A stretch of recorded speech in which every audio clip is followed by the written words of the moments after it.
post. So you're live?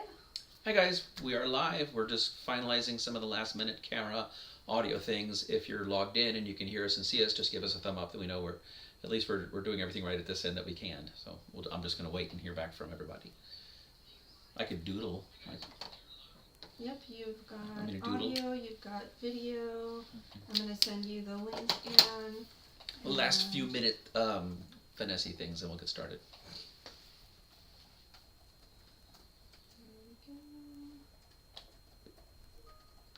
I never know what to do at this moment. I know. I could tell jokes. I think every single person that does a live stream has that moment where... I got dad jokes. You know, you're also... Dad jokes. You're also waiting for people to join too. So, but yeah, why don't you welcome everybody? Maybe just tell an RV story or a dad joke or something like that, and just say, you know, we're just waiting for some people to join, and then we'll be...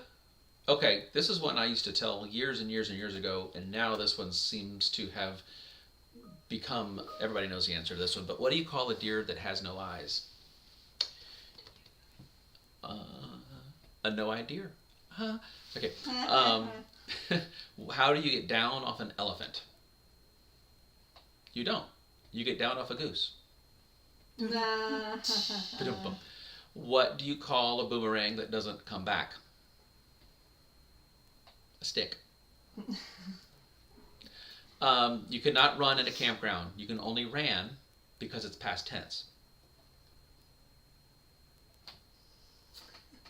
Okay, I'm stalling here. No, that was a good joke. Okay. I was just realizing I don't have the... What do you need? I don't have the tech cards. Oh, they're right here. Bam. Okay. All right, so do you want to... Welcome. Welcome, guys. We're just... have them tell us where they're Hey, yeah. streaming in from or whatever. You know what's really fun? I mean, we're in Sequim, Washington right now. It's a beautiful Chamber of Commerce day. It's crystal clear blue. You can see the snow-capped mountains. Stunning. Where are you guys calling in from? So it's always fun to hear where everybody's at, and then maybe even what your weather's like, because I would put our weather up against one of the best weathers. It is stunning outside. Not quite warm enough to go jump in the lake, but it's just take the motorcycle out for a spin, go play in the yard, just go camping, sit on a campfire. It is absolutely perfect weather out here. So. Oh, you're right, RV Goalie. I have no idea why it says that. What she said your live stream title has April 2023. Oh. I have no idea why it's like that, and to be honest, I don't know if I can fix it, but I'll try. Okay. Give me... Welcome, Florida. South Florida. Dakota. What part of Florida? Northeast Florida. Northeast. Jacksonville area, I'm guessing. All right, we've got a question. Oh, we got a question. All right. Oh, wait. You want to just do that? Sorry. Or, I mean, that's fine. Yeah, we've got some queued up, but you could, if you want to just dive right in. Okay. Go for it while I try to fix the... I can answer this question and then we can... Okay. I don't know. Janet Matzner, hopefully I said that correct. My hot water heater smells like rotten eggs. Ooh, okay. How do I fix my problem? I would start with a good solid backflush of your water heater. I've got a video on backflushing water heaters. That's an active process. It's a lot more involved than just opening the drain port and letting it flow out. You want to get all that sediment out of it. I have heard, now this is where I'm just going to go by things I've heard, but I don't know that it's specifically your water heater versus your plumbing lines, okay? So one of the things that we had, Ann, our RV, we have a freshwater tank and it sat for a while. There's a ratio, I'm sure you can Google this information, but you're going to put some water in your freshwater tank with a cup of bleach, okay? There's a ratio, you could Google that. And then you're going to run your system. You're going to run your faucets and your hoses. And that fixed it for us in our RV because we had some water lines that just, I mean, they'd run you out of the RV. They smelled so bad. So I don't know that it's specifically coming from your water heater or if it's coming from all these bacteria that's growing in your plumbing lines. But bleach seemed to do the trick. I do not remember what the ratio was, kind of like baking, you know, this much flour to this much sugar, this many eggs. But there's a ratio on how much bleach to add to your freshwater tank. Fill up your freshwater tank, run the system for a while, and that worked for us. That took the smell right out. So hope that helps. But backflush your water heater too. So Hillbilly RV says, Hey, let me guess. That's Kenny. I think so. Yeah, hey, Kenny. Darren, Hey, you man. know where I am. I do, getting West ready Virginia. he says he's getting ready for his live stream. So let us know. When are you going live? Are you like the same time as us, or could we? We could tag team. Yeah, could we join your live stream, or? Oh, that'd be is fun. it the same time as ours? Yeah. Normally ours are on Friday, but I'm involved in Trail Life pretty actively up here. Trail Life is a Christian focused, or it's a Christ focused, boy led. It's kind of like Boy Scouts, but it's Christ focused and it's church owned. Okay, but we're very involved in that up here, and we're doing our big annual camping trip. Dakota and I are leaving tomorrow, so while normally we would do our live streams on Friday, he and I are going to be in a tent somewhere. Actually, Mineral, Washington. It's our big region where all the other Trail Life troops in the region come together, and we compete against knot tying and fire making and lashings, axe throwing, shotgun shooting, archery. We got to cook. So that's what we're going to be doing tomorrow. So normally our live streams are the first Friday, but since Dakota and I are doing that, and honestly, it might get weird this summer. I think everybody's going to have some really weird schedules. I know that Dakota and I are getting ourselves in top physical conditioning because we're going to be doing some mountain climbing. We're going to be going up to Mount Olympus. I'm doing that trip twice this summer, and so on some of those days we have to block out time with the national park on when backpacking permits and things. And I, off the top of my head, I don't remember what those dates are, but there may be some trips where we're taking like a week in the mountains, and we may not be able to do live streams. So if you're liking the live streams, just kind of queue it up. I like what Trisha did yesterday, where she kind of let everybody know. But we try to make them the first Friday every month, but that won't happen this month because we're camping, and we're going to be doing a lot more of this hiking, camping thing. So, but yeah, Kenny, if you're doing a live stream, let us know, and we'll kind of... 8 p.m. he says, Eastern. Tonight? Oh, Eastern? Oh, so that's in just like 20 minutes. Oh, man, yeah, we'll overlap each other. But so, guys, if you're watching here, Kenny's got a live stream going on over there. Kenny, you've been in RV Tech a lot longer than I have, and I can learn a lot from you, buddy. Yeah, he said 25 years. A long time, yeah. Well, hopefully people... Anyways, give us your link if you have one, and we'll hop over when we're done. Absolutely. I don't know if we'll have time, but cool. Maybe we can coordinate. So yeah, absolutely. One on top of each other, and we can refer to each other's. So I'm going to do a little bit of announcements, and okay. then we're going to dive in. So when I look this way, I'm looking at Trisha. She's right there. So we're trying to get the cameras all set up. I have no. There's my camera. Okay, hi guys. So I did want to let you know that our RV Tech cards that we were working on, they are finally fully in production. We have them available. So I'll finally show you. Our first one is the AquaHot diesel burner control module test procedure. So they're all, conveniently on this one thing, so you can see. You can work your way through, and then you've got this to hook onto, and we'll be developing other procedure cards as well, and you can use the same hook for them if you want, keep them on separate, however you like, but that is available. We'll put a link to the store so you can buy them. They're $15 for this particular set, and if you are on our Patreon, you have a discount code, so make sure you access that. Yay. And so we're going to dive right into your questions. We have some pre-queued up. We posted on our community tab and had some people answer or ask us questions there, so we'll grab a couple from there.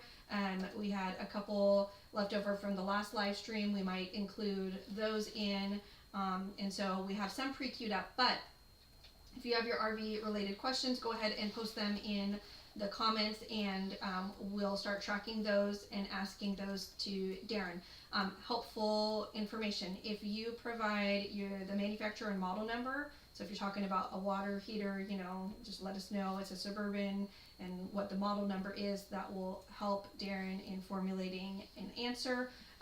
Also, we know that you're limited to the number of characters, so if you need to, you can use more than one. Type in part of it, hit enter, and then type in the rest if you need to do more than one, chats or whatever in order to get all of the information in. You can do that, and if you can check your spelling.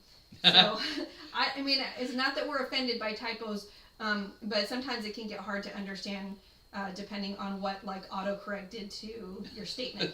So I'm going to hand it over to Darren, start posting your questions in the comments, and we will get to as many as we can. Okay. Okay. I'm ready. So I don't know all the answers, but I do have a lot of experience, so I'll give you my best guess. I'm going to start off with just some really simple ones. So I'm looking at Trisha when I'm looking that way. So. At least what I think is simple. Okay. Okay. So I don't like that one. What's the next one? Okay. Okay, from our last live stream, Rick Okay. asked, does Marshall also sell new 4-foot hose for regulator to black pipe? Marshall Excelsior LP hoses. You could go to their website. I was on their website just yesterday, as a matter of fact, Marshall Excelsior website. I don't remember what the website is, but just type in Marshall Excelsior, and they have a catalog link. And so on their website, you'll click on RV, click on products, you're going to get their catalog. And their catalog, you're going to flip through it, and you'll find all their hoses there. So that's where I would send you to. If you're going to connect a 4-foot hose to black, you might need to get an adapter, maybe. Your black would probably be a 1/2 inch, I'm guessing, maybe 3/8. But that's going to be male NTP thread. So you might need an adapter, but that's not a big deal. But so I don't know if Marshall Excelsior has that. MEC is their 3-letter abbreviations. I am a big fan of MEC products. They're like one of the oldest out there. The patent expired, so a lot of the other companies came in. Not that I have anything against the other companies. It's just that I've been to a lot of schools, and Marshall Excelsior has a really great LP school. And so because of their really great LP school, and because they gave me a really groovy t-shirt, I seem to like their products, partly because I know them so well. So there's my answer there. Go to their website. You'll see their catalog. It's a PDF. You can PDF it and get all your information that way. Okay, next. All right, so Gary, he reached out to us actually through Square. Okay. Can you provide the name of the clamp multimeter that you showed in your tank sensor video? Yes. It was not your Fluke 325. I actually have that with me right here. Hold on. I'm digging. It's right. I got my hand on it. Okay. We were going to do, I'm at Trisha and Sid's house, and we were going to do a video, but here it is right here. So cute. Let me tell a story about this one. So this one is here, let me hold it up. Let me find the part number. Let me give you a part number on this thing. If you go to our Amazon affiliates page, go to our website, go to our Amazon affiliates page, you're going to see this meter. So Trisha, I'm going to hold this up. Tell me if I go left or right. What does that do? Looks great. Yeah, it's perfect. Good. Okay, so let me tell about this meter. I am putting together a video on meters. Yes, I'm going to do a Me Too video. There's probably a million how to use a meter videos out there. I think I might approach it a little bit of a different way. If you've been watching my videos, you know I have a different thing. If you're a professional in the realm that I'm at, then this little meter may not be what you need. I don't remember what this thing costs. And if you could go to our Amazon affiliate page, and this meter's on there, so it'll red. I mean, it's all of here. My daughter, like, it's all of this big. But so if you're an RVer, I would love for everybody to have one of these things, and I'd love it if you bought it through our Amazon affiliate link. I get my little 2% love thing. You pay the same amount for it. This is an AC/DC clamp. Okay, it does AC/DC voltage. And let's see here, it also has capacitors, resistance. So the reason I like this one, now my Fluke meter is several $100s. This thing's, I think, under $100. But it does do DC current. You put your DC wire through here. So when I was going to as I am putting my course together for meters, I didn't want everybody to have to go out to buy a $300 meter. And so I found this one, I bought it to play around with it, and it does well. You may have seen this meter used. I did a video where I was playing around with black tanks, and the sensors were not reading, and then it turns out that this little meter actually was able to read the resistance through the sensors. And on that video, the flukes, I have all these flukes, and they weren't able to read it. Well, that's in the spec. The spec of those flukes say that it doesn't go down that low. So it's not that the meter's bad, it's just that they're out of spec. But this meter did. So anyway, this one, Unity, oh, here it is. There's a part number right there. Right. UT 2210E. Yep. Can y'all see that on the video? Yeah, I'm going to share a link. Okay. So yeah, I found it on Amazon. I've got an affiliate link for it, so I'd love it if you buy it through the affiliate link.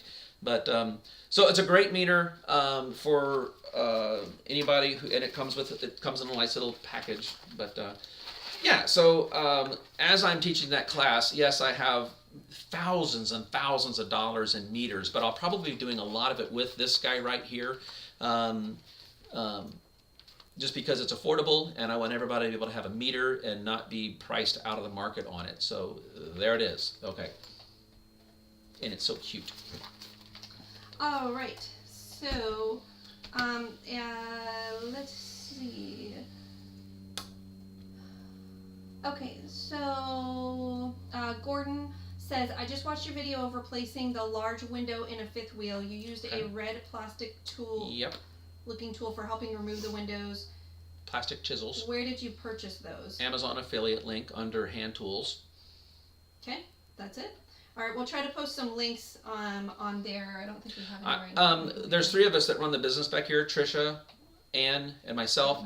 And between the three of us, so if you're going to buy stuff from Amazon, we just became Amazon affiliates. And so we get 2 to 3% of the sale if you buy something. You're going to pay the same price anyway, but then because you went through our storefront, we get the 2 to 3%. So yay, thank you for that.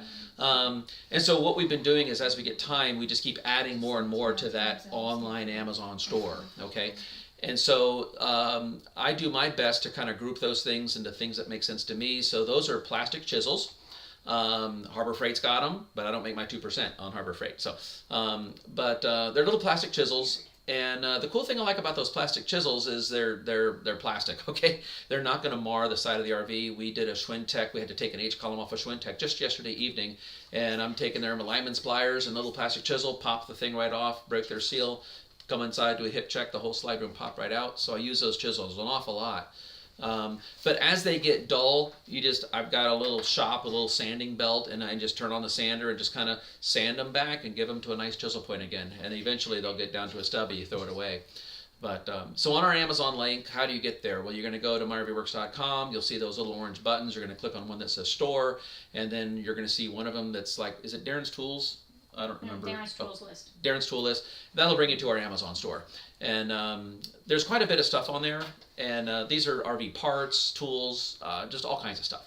So happy shopping. And yeah, depending on the category, Amazon sends us a check every month for the 2% or 3% of, depending on the category, of what that was. And thank you for buying from our store. If you're going to buy from Amazon anyway, I'd love it if y'all did that. Thank you. So that's where the chisels are from. Okay, and so I'm just assuming Kenny's maybe off to get ready for his live stream, but okay. Do we have like a contact for him, or does he have our contact? He and I text each other frequently. Oh, okay, then text him, and so we can collaborate, because he said right he now? wanted to collab. No, not right now. Oh, okay. But he said he wanted to collaborate, and I yeah. wanted to do that. So yeah, Kenny Wheeler, he's in Texas, West Virginia. He's been an RV tech 2-3 times longer than me. We text each other. That's what I like is if you guys become RV techs, we kind of get to know each other, and share ideas and like troubleshooting. I've got a pop-up camper, and I needed to figure out how those things worked, and Kenny had videos on how to redo the pop-up camper and how that little shuttle thing works. So I learned all that from watching Kenny's videos.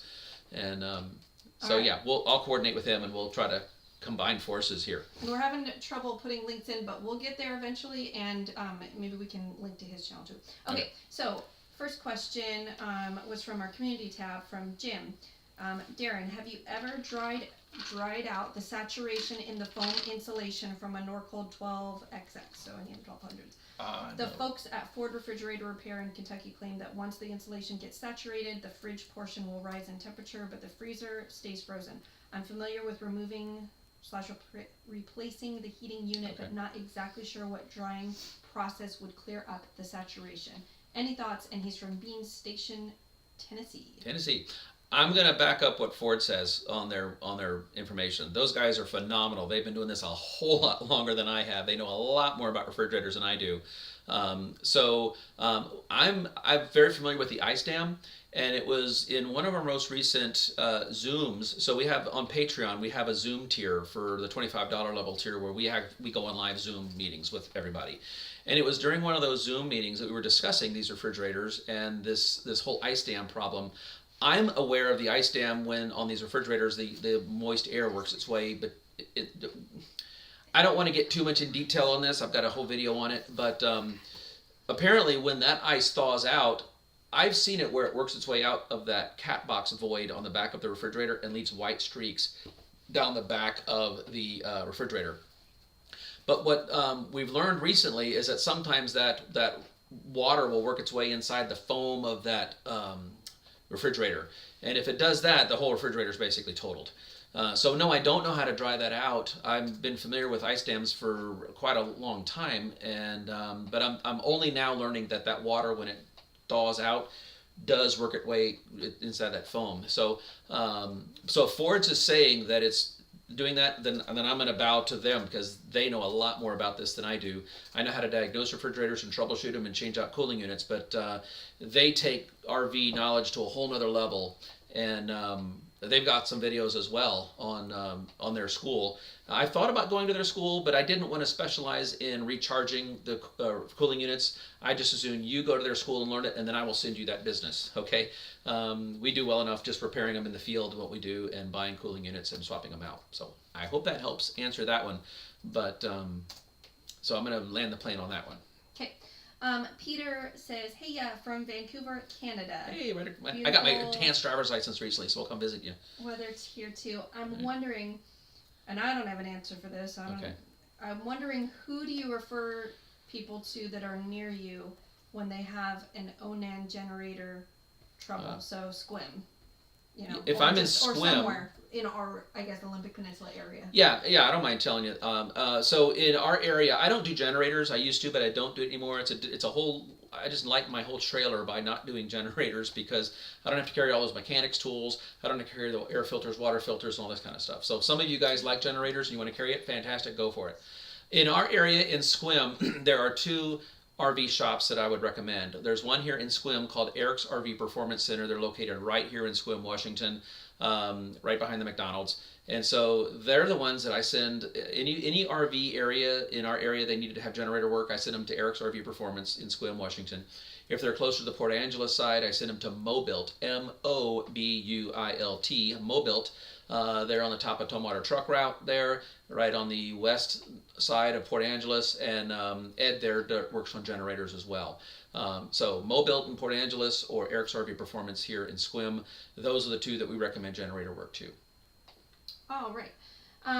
George says, saw a Class A with a power cord split that connected to a 30 amp and a 15 amp receptacle that were both 120 volt. Was curious what that did. Thought 50 amp services were for 220 volt. Owner said this fools his inverter. Wow. Okay, okay, here, that's where we're going to draw. Okay, that's why I like the grease board. So I'm going to do, I'm visualizing how to do this. Okay, so I'm going to do a breaker panel right here. Okay, and here's my bus. Let me think. Okay, no, that's not how the bus works. Okay, I'm going to develop this and we're going to answer it. So basically he's got a 50 amp coach, but he split the pigtail into a 30 amp and a 20 amp. Is that what I understand?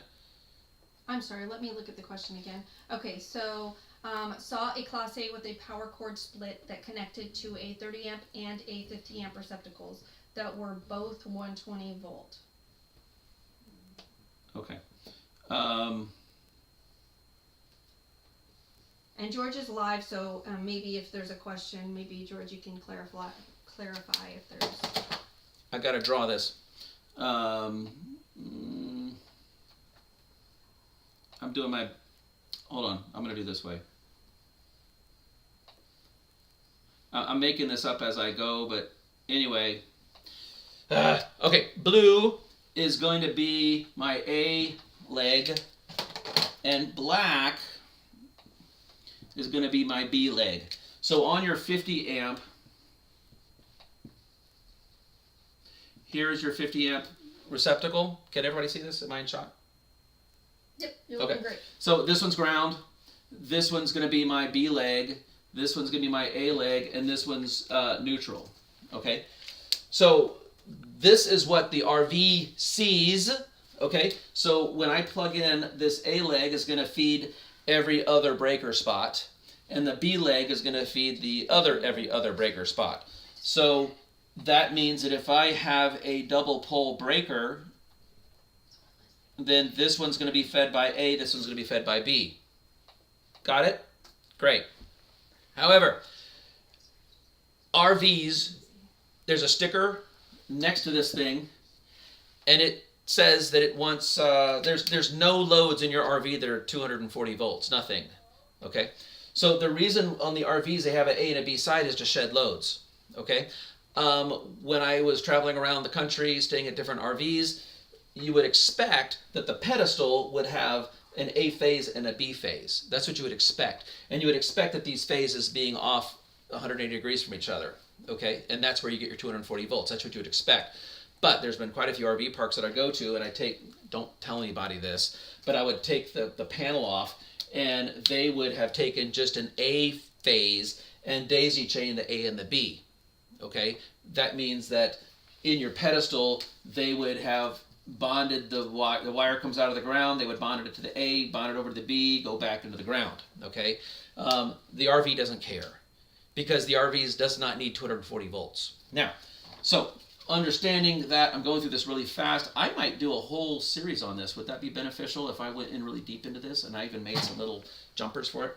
So for his 30 amp and his 20 amp, yes, it is possible, and there's a gotcha, it is possible that this could come from a 30 amp or a 20 amp dog leg, and this would over here could come from a 30 amp or a 20 amp separate dog leg. The gotcha is a neutral has to be common between both of those or you will buck the phase. Okay? So if I over here have a park pedestal and I have my little 30 amp, which is going to be what? Angled like that. And then over here I have a receptacle. This one's 30. This one's 20. Okay? And over here I need my big, is that still in the shot? Barely, but yes. Okay, down here. So this is what my RV wants. Then it's very possible I could take 30 amps and feed this leg, and I could take 20 amps and feed that leg, and then my neutral has to be common to everybody, okay? And then my ground must be common to everybody, okay? The RV's not going to care. What will happen then is back to I was trying my best to design this out to be like blue, black, blue, black, blue, black, blue, black, blue, black. That means that in this instance, I'm going to call this the A phase. The blue buses are going to be hit with a 30 amp receptacle breaker, and then the black buses are going to be fed with a 20 amp receptacle. And so you just need to make sure that on your 20 amp receptacle over here, that it's not an air conditioner, that you want your air conditioner to be on your 30 amp. So that's where you start getting into trouble. You would not run an air conditioner off of a 20 amp receptacle. You need to run an air conditioner off a 30 amp receptacle. So it could be done. They have little, you can buy them. It's a 50 amp to two little pigtails coming out. It will not give you 240 volts, and you don't care if it gives you 240 volts because there's nothing in an RV that runs on 240 volts. Water heaters, dryers, stoves, unless you purposely... The one thing that I can think of right now that works on 20 volts is a cheap heat. Like some of you, there's a cheap heat module that you can put on your furnace that takes your LP furnace and adds the ability to make it electric. You flip a switch, it'll run electric heating elements. Those can be configured to run on 240, so you better make sure you have a pure 240 and not this dog leggy thing here. So anyway, I'm going to land the plane on that, but I'll tell you what I used to do. Not that I want to get in trouble telling you I did this, but let me tell you what you can do, and then I'll stop here. Okay, so we full time for 15 years, and I had a 50 amp fifth wheel, and so we would stay at RV parks, and the pedestal would give me a 30 amp and that's just your standard receptacle. Okay, and then let me put the breaker. Here's a 30 amp breaker, and then they'd have a 20 amp breaker. Okay, So I would do exactly what they're saying. I would take 30 amps from here, feeding my A phase of my 50 amp. So that's coming in on there. And then I would take my 20 amp and feed it on here. Now, if this was a GFCI, all bets are off. It would not work. The only way you can make that work is if you put some kind of a transformer right there. But if this was a GFCI, then this will not work because your whites and your blacks in these wires are not exactly common. Part of it's coming in through here. So if there's a GFCI right there, that won't work. Since you're all family and we all love each other, you're not going to get Darren in trouble. I will share with you. You know what? I don't want to say that. All right, There's a way to rewire the pedestal, but I don't want to get that because I don't want to get people in trouble. I don't want to get me in trouble. But you can get 70 amps out of a 30 amp receptacle. But I'm not going to go there because that's kind of not going to. I don't want to get everybody in trouble. All right. Never happened. You stare at my pin. Okay, stare at this pin. Okay. Okay. Men in so black. I just changed it over. Okay. So we interrupt this live stream for an advertisement. Oh, very good. Okay, save me because I was about to get everybody in trouble, and I don't want to be that guy. But I just want to let you guys know that we have started our T3 interface channel. So probably most of you know that Darren has developed some tools. So we have a company, T3 Interface, that manufactures those tools. And so we are starting a YouTube channel for that. And what we're going to do on there, we're going to take you behind the scenes on the tool creation process. And the other aspects of the business. We're also going to tell you about the tools. So we'll do demonstration videos about the tools. And so if you want to support us on there, we'll include a link to the T3i channel. There's only a couple videos up right now, just kind of introducing you to the channel and letting you know what it's all about. But we will be developing videos in the coming weeks and telling you more about the tools and behind the scenes things. So we'll include a link there. And now I'm going to go back to Darren, and we've got some more questions queued up.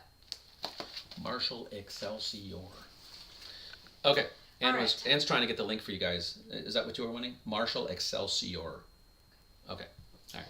All right, so Rick says setting regulator. Lockout is 12.5 water column and operating pressure is 8.8 to 9.0. Oil and line. Is WC water column? Just WC is water column, yes. Okay, yeah. I adjusted as far as it would go. Shouldn't I be able to get operating pressure up to 11? Yes, let's talk that for a second. Okay, now this is let's be clear. I'm about to go into LP, and in some of the states that you're operating in, LP is controlled by a governing body, and so I'm about to go into some LP topics here for the benefit of this question. But some of you, based on the state you're in, unless you are licensed to do this, you don't touch it. Okay, get somebody who is licensed. What state's he in? Does a lot of the southern states are regulated. Doesn't say. Okay. So he was getting operating pressure at 8 and lockup pressure at 12. Lockout is 12.5. Okay. And operating pressure 8.8 to 9. Okay. Overwhelmingly, that tells me. And now, okay. So there's some pieces of information I would love to have. What kind of an RV is this? Are we talking a pop-up truck camper? Are we talking a tag-along? Are we talking a big fifth wheel? Are we talking a big Class A? What we need to know to answer that question is your demand. Like some of these big Class A's might have 2 furnaces, an on-demand water heater, or some of your little truck campers just have a simple stove and a refrigerator and a water heater. Also, I would like to know what size hole orifice you're using for your 50% load test, operating pressure test. He says, I blew out the lines already, very little oil. Okay. And he's in Wisconsin. Okay. So in that instance, I'm wondering if there was Teflon used on your flare fittings. I've seen where folks will take Teflon and they'll wrap them around the flare fitting and they'll cinch it down really tight, and that Teflon will flake off and block the seat inside the regulator. So when you're using a flare connection, the flare connection is it. That's it. It's just flare, no Teflon. The only time you would use Teflon is if you're connecting the threads on a pipe thread type thing. That's the only time you ever use Teflon, and you want to use the gas-rated Teflon. So your standards in our industry is a number 41 hole that represents about 75,000 BTUs, I believe. I'm going from memory here, but when I did that video, I was working on a truck camper, and I was doing a video, and that truck camper just had a small little stove, a small refrigerator, and a 6-gallon water heater. But I was using the orifice that I would use, like, remember that number 41 was like for, 75,000 BTUs. And so it was showing me that the numbers weren't right. Well, on a truck camper or a pop-up camper or something small, that orifice needs to be smaller. And then your regulator, we were talking a little earlier about Marshall Excelsior. They have a blue regulator for low volume, the non-colored one for standard volume, and then the olive green colored one for high volume. And other manufacturers have these, and you could read the spec on that and read how many, BTUs per hour it'll pass through. So, but if you're getting an operating pressure of 8, there's a restriction in the line. If you've blown out your lines, oftentimes I will see where people have used Teflon on the flare fittings, the Teflon tape, and when they cinch that flare down, it flakes off a piece of that Teflon and lodges itself inside the, what would that be, the regulator. So look for that. Where my brain's going to go is all of our tap jigs that I make. A shameless promotion. All of our tap jigs I make, this is where I would use those tap jigs, because I've got 5 different variants. You can certainly show them if you want. Want me to grab? Get that in depth. That's up to you. I've got them right behind me. Let me show you what I'm doing here. I've got here. But we'll go through it quick. I'm just gonna. Okay. Here we go. Let us know, guys. Is it annoying when we plug our tools, or is it helpful? Just let us know. Yeah, let us know. I We hate. don't want to be annoying, but I think we get excited when we have something that we think will help. So. Yeah, I don't want to be annoying, but I do make tools for this type of stuff. So the last thing I want to be is like, oh, and this whole thing is all about plugging things. But I make tools for these reasons. So what I have here is when I'm trying to figure out what's wrong with an LP system, we need to tap into that LP line in different places. We need to check the pressure of the LP line. We need to check the flow of the LP through the system. And, if I was a mechanic, I got Snap-on, Matco, Cornwell. But as an RV tech, we don't have any of those. There's no service truck driving around with parts. And so being in the industry, I'm like, I need to make my own thing.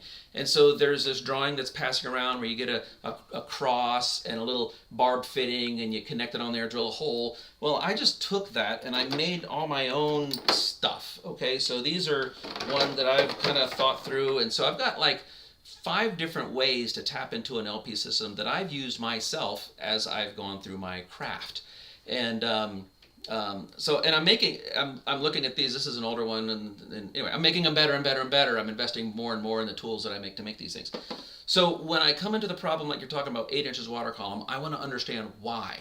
And so that's what some of these taps would do. And I've only grabbed 2 of these boxes, and I'm looking for the pass-through tap. Oh, sorry. See it. This is okay. Anyway, go to our t3interface.com or go to our Meyer website.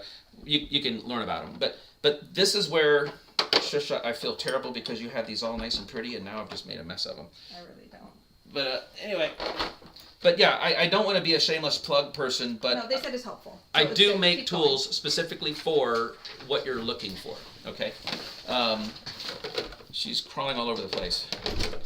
But so I make tools specifically for what you're needing this done, and then I would say, get some of these tools and tap in, and then it'll really open up and reveal. Oh my gosh, it's like Christmas time. So we've got here. This is your standalone. Oh, here. That's These are the tools we make. So this one is a handy one. I like this one the best. I can tap it into like at a refrigerator. There's your 51 hole at the end. And one of the things I'm doing is that's a number 41 hole. She's crawling behind. I gotta laugh. You gotta see this. But that's a 41 hole, and I'm making it so that's removable, so you can put different size holes in it. And one of the things Trisha was talking about was the RV Tech cards, and I'm making it a series of RV Tech cards which talks about the size of the hole, which corresponds to the BTU rating, so that you then can change your own hole based on the volume. I feel like I've lost the question, and I'm nervous pitching my tools here. But I've got. Anyways, that's what will be on the T3I channel, guys. I've got a pile of these things. Yeah, this is the kind of stuff that will be on the T3I channel, so we can walk you through and tell you exactly what the tools do and what they're for and how they're used and et cetera, et cetera. So let's go to the next question. Yeah, but that's how I would check. I would tap into different places and just see where the pressure is and why it's that way. But it could be a blocked seat inside the regulator from a Teflon tape. Okay. Is that good, or should I repeat the question, or I think let's because we good? keep doing the YouTubes and we run out of time. Okay. So yeah, I want to make sure I'm going a little bit faster and landing my plane quicker. But yeah, Okay. any All one right. of these could go into its own long hour-long video. Okay. So Brian has Schwintek slide, have 13.4 volts to controller, but get the voltage drop error. You get a voltage drop error. Have you looked at the motor itself? If you can get to that, if you're getting a voltage drop. Okay, so you're getting voltage to the controller, but you're getting an error. I don't remember what number that is. So the tech card's going to tell you that. But you're getting a voltage drop when you're trying to run the thing. What would be... So, okay, that meter I just showed you, guys, wherever I put it, it's back here behind me. That would be a handy little meter to have. Put it on DC current, clamp it around the wire feeding the controller, and see if your voltage drops there too. Could be a loose connection. What I've done sometimes is feed that controller with my own known good 12 volt power source, and that lets me know, is a problem coming from the RV side or is it on the motor side? So I would give my own known good 12 volt source directly to the controller, hit the button and see if that fixes it, and then I know which way to go with you've heard me say follow the trail. It lets me know which way to go with this thing. At this point, we can't assume that the RV is perfect. It could be that there's a problem on the RV side feeding the power to that controller. You give that its own known good 12 volt power source from a battery and jumper cables or whatever. I've got a Tesla. I'm in another shameless plug. I've got my test lead set that I use for that. That's on our. See, that's why T3 Interface. I'm making so many tools specifically for this trade. So I don't want this thing to become a big sales pitch, but I make tools for these things. Okay. So my test lead set is what I would use to configure, to connect directly into the controller and jump onto a battery pack and see if the slide room would work perfectly. Then I know I'm dealing with a problem upstream, and if it still messes up, then I know I'm dealing with a problem downstream. If you're an RV tech, I do carry a 35-foot cord. It's standard wear that I can either sell it if I need to, or I use it for troubleshooting. I would take that motor lead out and I would run through a window around the corner. To grandmother's house we go, and I would plug it directly in the top of the motor and then see, okay, is it a wiring problem? And then if it's not and everything's still good, then at that point I'm looking at the motor. So it goes back to the whole thing you heard me talk about many times of following the trail. We need to eliminate things that it could be. So my first thing would be a known good power source feeding that controller, hit the switch, and we could either eliminate the RV as being the problem, or maybe that's where the whole thing lives. If your slide room works perfectly when you give it a known good 12 volt source, and then you connect it back to the RV, okay, now you're looking at something there. So hope that helps, but we just got to follow the trail and start eliminating some of this low-hanging fruit and getting our head into it's going to be something, and it's always something. We just got to figure it out and never assume, oh well, we assume that the RV is fine. It couldn't be. So all right, landing the plane on that one. Okay, please put your seat backs and tray tables in the upper. Okay, next go. All right, so Daryl says slide works fine, but I'm getting a 6 flash error code when retracting the Schwintek slide. I replaced the controller, but no help. I replaced the cable, but the slide would not operate with the new cable. Would not operate with the new cable. I'm going to ask a really dumb question. Make sure it's almost idiot-proof how to connect that at the motor side, because there's these little tabs that stick out. But well, I'm wondering why would a new cable not work? Well, okay, the very first thing I said was check your motor. So I'm back to the motor. Try to get that motor out and take a look at that and do a bench test on it. Sometimes they're a pain in the ass to get out. I know, believe me, I've done it. But I'm wondering if that motor might have some issues where it's soldered. I've seen motors where they're in that slide room and water has gotten inside and corroded some of those fittings, and I've gotten that error that way. The other thing is make sure that your slide room's lubricated. That's a topic that's hot on the internet these days. Where to lubricate, what lubrication to use. Lippert's going to say don't lubricate it. I am going to say yes to lubricate it, but I'm going to be very specific on the type of lubrication you're going to use. Use Teflon, and where you're going to lubricate it is you got your little rack on the side with little teeth, if you will. Right above that is this long track where the plastic shoe rides in. That's where I want you to hit it with, right there. That to me is one of the most important places to lubricate, because that little plastic shoe is running back and forth. The motor might be pulling excessive current if it's trying to overcome some resistance as it's opening and closing. Speaking from experience, I've situations like that. I've lubricated it, problem went away. So it could just be that it needs lubrication. So try that and see. Okay. Just a sec. What are we doing? Is it gonna need facial recognition or? Oh wait, hold on. I might need to. Did it time out? Okay, I think we're good. Okay, something technical difficulties, but I think we're good. Wiggle the thing that doesn't have power to it. I don't see a light on it. There you go. Technical difficulties. Let me. Okay, I think we're all good. Unplug it, plug it back in. The computer was plugged in, and now it's there. It is. And now it unplugged, so it's running on battery, so it went into battery save mode. Okay, I'm gonna take it. We're still good? Yeah. Okay, so got that solved. You good? I think I'm good, yeah. So Nice. lubricate it and known good power source. See if that helps you on that. All right, so we have two Toms with the same problem. Hey, Tom. Hi, Tom. Okay. So first Tom says, having problems, Class C, can't get DC power to coach panel. Second Tom says, have same problems, trouble getting full DC power from house battery to panel and then to appliances, particularly 7 amp water pump. Okay, near your battery. Now, are they both Class Cs? The first Tom has a Class C, the second I Tom... don't know about the second Tom. Okay, regardless. Near the battery is going to be a circuit breaker fuse. Typically, is what they are. These is little fuse thing that has these two prongs sticking up on it. That's typically what they look like. I replaced one just yesterday. If that circuit breaker has tripped, some of those reset themselves. Some of those you have to push a button to reset them. Okay.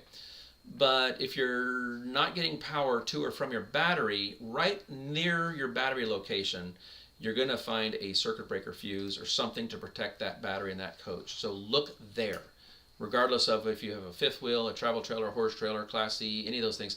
Right in that area of your house batteries, not your chassis batteries, your house batteries, you're going to find a circuit breaker. So I want you to use that. And explain the difference between house batteries and chassis batteries. Chassis batteries are going to start your... Okay, so you would only have a chassis battery if you had an RV that you drove. This is your Class C. Well, the first time with the Class C, you would have chassis batteries that are going to start your engine. Okay, those are starting batteries. And then you would have house batteries. Typically, house batteries under Class C we see under the step, but they move them around sometimes, and your starting battery is going to be up under the hood. So we're really focused on your house battery. And right near your house battery is going to be a circuit breaker per code, okay? And I want you to look at that. I want to make sure, both Toms, I want you to find that circuit breaker and make sure that it's intact and that it's, you could use this little meter I was playing around with. I'm going to reach it. Okay. You could go to our link. And did you find out these are like $50? Yeah, Huh? 51. $51 for this thing. My Fluke is 300 and something. So little meter like this, you're good to go. And just make sure, put it in continuity mode, and then make sure you get a beep going through the circuit breaker. So that'd be the first thing. The second thing is on your converter itself. Your converter itself, the physical appliance converter, has fuses on it as well that may be separate from the fuse panel. Sometimes they're 30 amp fuses.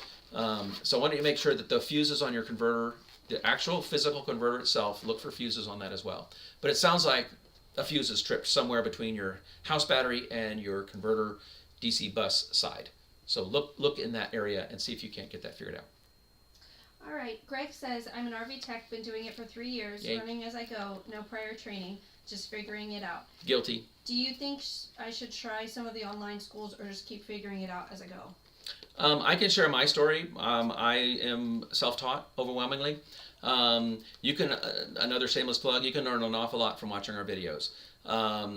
Now, Reading manuals. Yeah, reading manuals. Now, Trainings. where I'd really want to send you, because we do address this problem quite heavily, is on our Patreon, how to start, build, maintain a mobile RV service business. You might really benefit from that.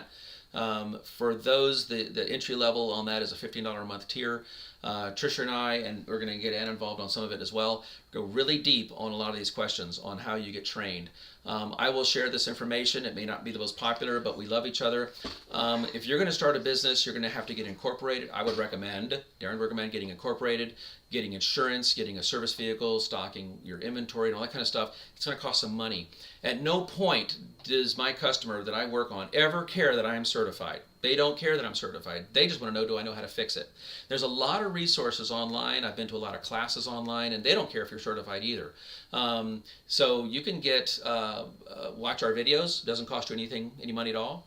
On our website, I am a big fan of reading manuals. So on our website, we have resources for you. You can read manuals. Manuals don't cost you any money. Read manuals, read manuals, read manuals.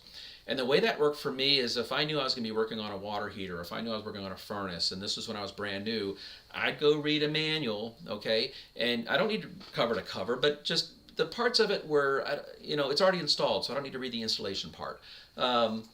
Since then, I've read them all, but I would focus on the troubleshooting part, and a lot of them might have a flow chart, and I'd really try to get my head wrapped around the theory of operation and how those things work. That's what's going to get you through at the end of the day.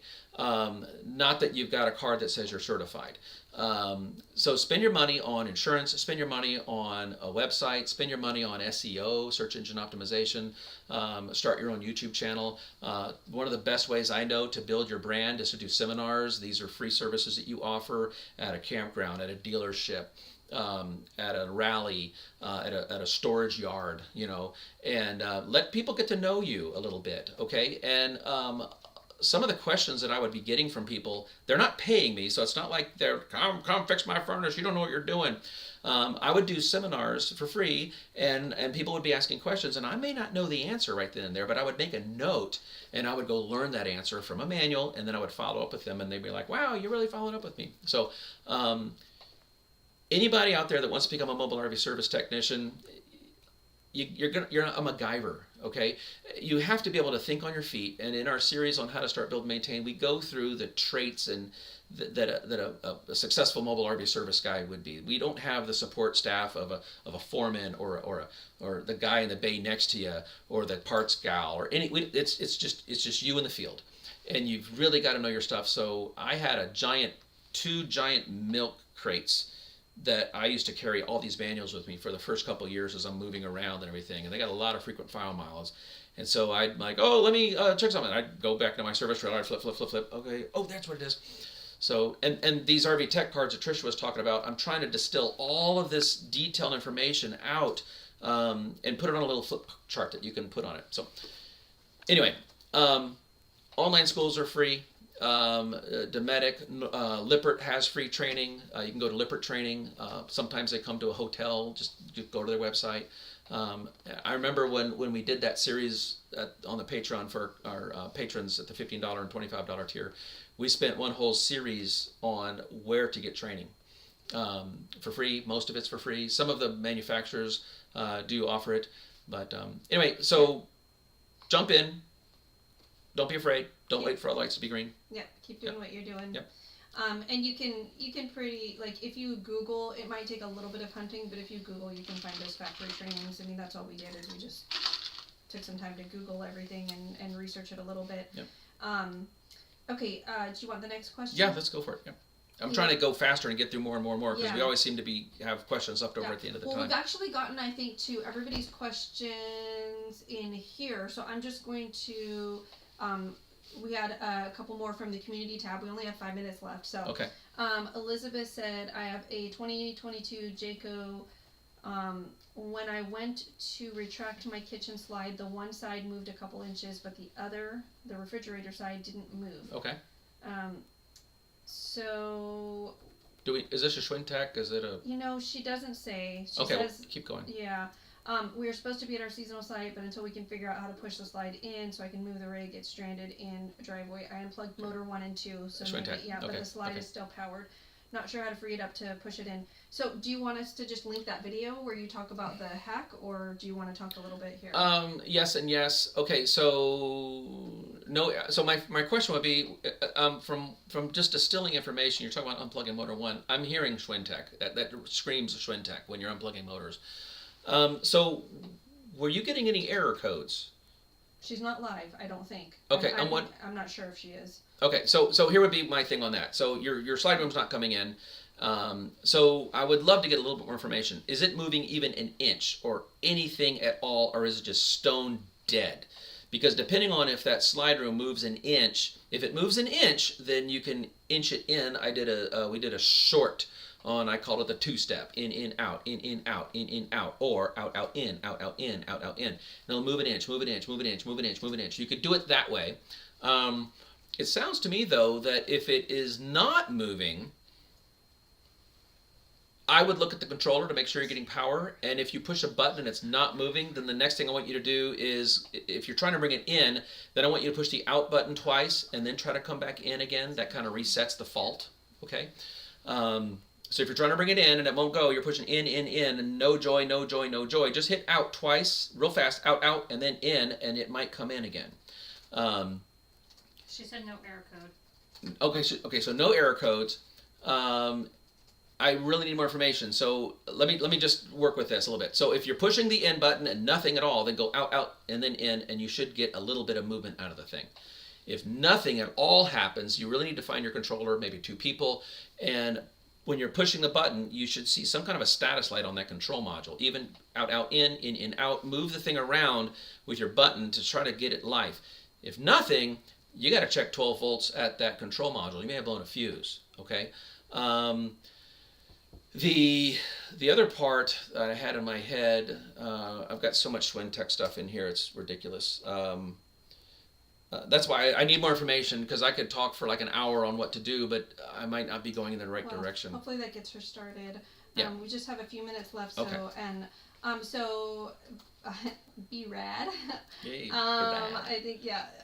So, yeah, we were going to pick a couple of the questions from the community tab. I didn't know if we would get to all of them, but since you're live, we'll get to yours. Okay. That's So he says, I have a hissing RV. It's electrical for sure.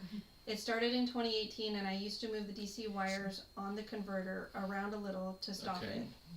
Then I took it out and tightened everything, and the hissing was permanent. I then replaced the unit.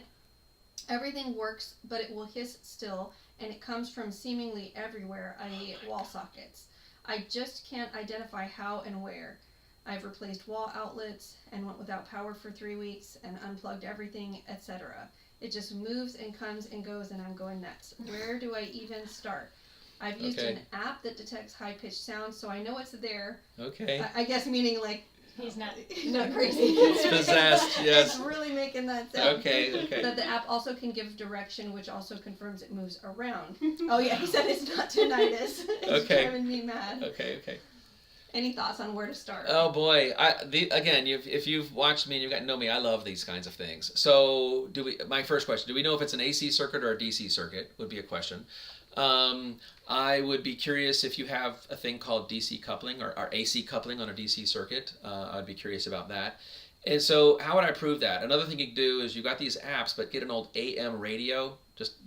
I think they're AM FM radios, but it's too bad Radio Shack's gone, because you can go to Radio Shack, get an AM radio, but get an AM radio. I carry an AM radio in my service trailer specifically for this. Go outside the RV, get it on some staticky channel, and then start walking in the RV with circuits on, and that radio will start changing pitch and start making weird sounds, and then set the radio up on the counter while it's making this strange noise, and start flipping breakers, pulling fuses until that staticky noise goes away.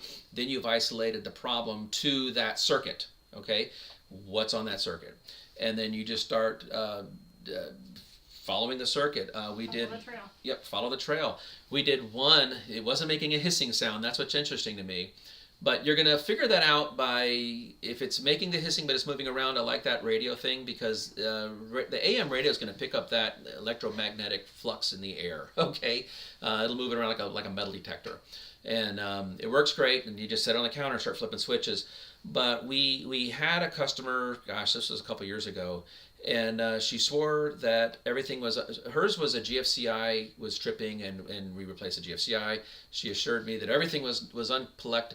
Anyway, come to find out, she had a radio, like a clock radio, boomboxy type thing near her bed. It turned out that was plugged into the wall, and that it had gotten, it was shorted out on the inside. So we unplugged that, problem's fixed. The problem was never her RV. The problem was an appliance that was plugged into it, in this instance, the boombox. So one of the things you could do is start unplugging things. So your RV is kind of dead in the water as if it was brand new baby with nothing plugged in, and see if it's an appliance that might be backfeeding. The thing I mentioned about AC coupling, that does some really strange things, where you have an AC circuit that's running AC power and you have a DC wire right next to it, and that AC sine wave will start to magnetically couple that DC circuit and start to impose an AC sine wave onto a DC circuit. And that could do strange things. If you've recently put in fluorescent lights, those cause harmonic distortion. Switching devices might do it. I'm going back to my engineering roots, because I was an engineer for 30 years dealing with this kind of stuff. So just start flipping breakers, pulling fuses, and seeing if you can isolate what it is. It could be an appliance, but I love those puzzles. It's like a giant puzzle for me to figure out what's doing this. Be safe about it. Carry a fire extinguisher and rubber gloves and rubber shoes, and you might want to ground your RV. Do a hot skin test for sure to make sure that it's nothing like that. Maybe it's just possessed, But yeah. So that's my thinking on those things. Pray over it. Yeah, you can pray over the thing, and like, what was that, poltergeist? I'm channeling poltergeist. The power of Satan compels you. Yeah. The power of Christ compels you, or something. Leave the RV. So that's my thoughts on there. Just do a circuit at times. Try to follow the trail. The AM radio thing works really well. Okay, B-Rad, we trust that you're not nuts. Yeah, we know you're not nuts. People. I have seen things. Yeah. Jeez. Okay, so we might try to get a couple in. I'm just going to finish up and then maybe see if we can do a couple before we hop over to Patreon. To our Patreon side. But, okay. So, before we go, I did want to say, check us out. So we just started an Instagram. Now, if you're the same age as like our group, what in the world is I don't even know what that Instagram? is. Yeah. But we did start an account. So we're gonna put in a link, but maybe join us over there if you have Instagram. Or if you don't, sign up and join us over there. So, I don't know, we're going to try to maybe do some like behind the scenes kind of stuff. And anyway, so we've got that. We do have a Facebook page, so if you're not already on our Facebook page, go ahead and join us there. We'll put a link as well. And I did want to let y'all know that when you reach out to us, we really, first of all, appreciate it. I mean, the fact that you would take the time to reach out to us. When you have questions and you send them in, we don't have a way to really field that. Like, we're trying with these live streams to field them that way. But I just want to let you know that we do appreciate your questions when you give them to us, but we don't really have a way to field them. The best way we know how is to go live to try to answer them. We do try to queue things up and get to as many as we can, but just understand that we are a small team. Like, we really are a small team. I think sometimes because of the videos and things, people think we're like bigger than we are. We have one tech. That's Darren. Yeah. We have one person processing service requests and doing like the customer service. That's me. And then we have one person that does warranty and parts orders, and that's Ann. So like, and then Sid edits our videos. And we make an amazing team. That's Yeah, that's our tight. team. Yeah. So we got Dakota as an RV, but he's not considered certified. Dakota. yeah. Oh, Dakota does. He's yeah. my helper. He's tech number 2. But anyways, thanks for joining us. I think we're going to try to get to a couple more questions just very quickly, and then we're going to hop over to Patreon. So if you're not already subscribed over there, we do a bonus live stream, and there's usually less people, so it's a little less chaotic. We can answer questions a little bit more deeply as long as it stays kind of quiet like it has. And so if you're not already on there, you might check us out. We'll include a link as well to there. But our lowest tier there is $5 a month. So you could join there for as low as $5 if you wanted to hop on over there and join us on the bonus live stream. Otherwise, we'll look forward to seeing you in videos here. And our next live stream, like Darren said, the summertime may be a little weird as far as scheduling goes. So usually we're the first Friday of every month at 4:30 p.m. Pacific Standard Time. But during the summer, with some other things going on, we may have some different dates. But we'll make sure to announce that ahead of time and let you know when we're planning on going live. And thanks for joining us. Thanks for your questions. We look forward to seeing you on the next one. Okay, so let's see if I can, maybe you can just go What is this really called? quickly. So this is a long question, so I don't know how quickly you can answer it, but hopefully you can. I'll try to process what you're saying. She emailed, and I did say that we would answer it, so I feel like I should. So Vicky says Norcold N10LX, less than a year old. It has been working fine except for some ice buildup in the freezer. 2 days ago, it just went warm and all of the ice melted, so I thought it was doing some kind of a defrost. It hasn't recovered from that. It starts cooling, and at one point there was a little frost forming on the back of the freezer. I thought it was going to be good, then it just went warm again. So she's watched like all of our fridge videos. She's checked most of what you suggested. She's re-leveled, checked all the baffling. Most of it looks good. She's not sure about the top fins. There may be too much space, but she's not sure. She called a repair person without doing any testing. He told her to leave it off for 4 hours and turn it on. Didn't improve. He said the cooling unit was bad.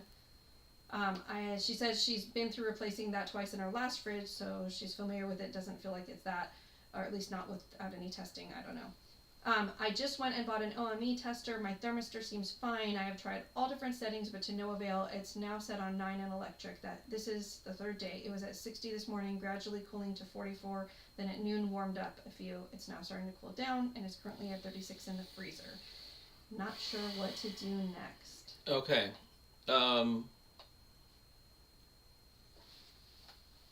Okay, let's try something here. Back of your refrigerator. I'm thinking this might be a quick go, no-go kind of a test.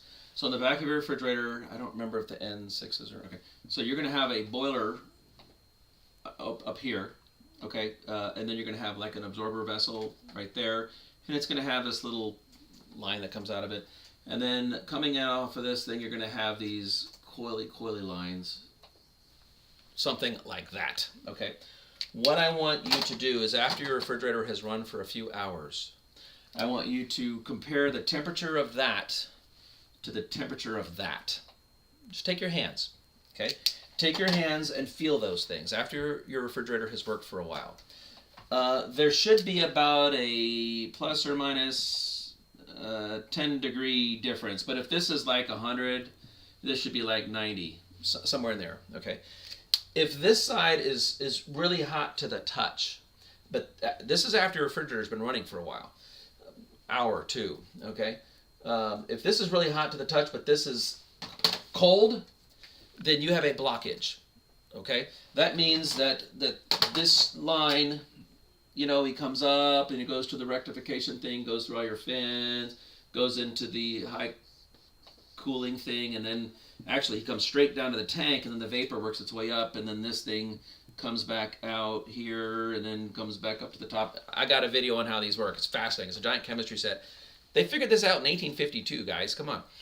But so it's one big long loop that just keeps on cycling itself around. It's a story of ammonia.